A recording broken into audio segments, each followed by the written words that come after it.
नमस्कार। व्यवहारिक और प्रायोगिक ज्ञान का अपना ही महत्व है।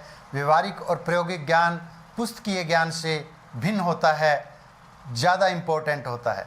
व्यवहारिक और प्रायोगिक ज्ञान केवल बुक्स पढ़कर किसी डिग्री आदि को हासिल करने से नहीं आता।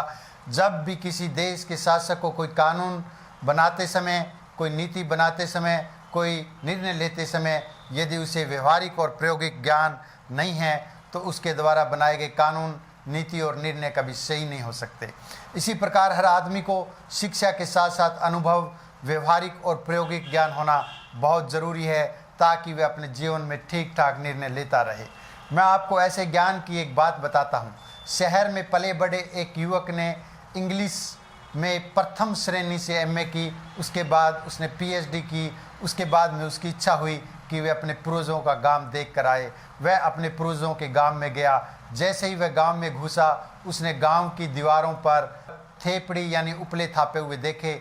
वह उन उपलों को बहुत हैरानी से देखने लगा और वह वहां पर बैठकर सोच की मुद्रा में बैठकर उन उपलों को देखने लगा। इतने में वहां एक औरत आई। उस औरत के सिर पर एक गोबर का बट्ठल था। उस औरत ने गहरी सोच की मुद्रा में बैठे उस युवक को देखा और वह उस युवक से बोले कि यहाँ किस चिंता में बैठे हो और क्या सोच रहे हो।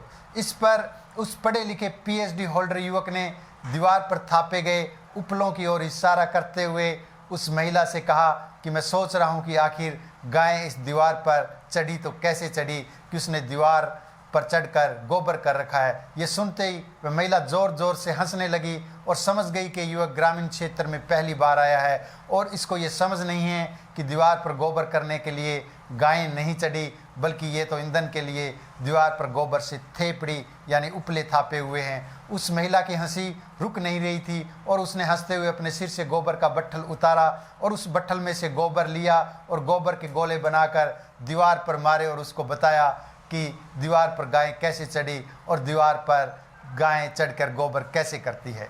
धन्यवाद।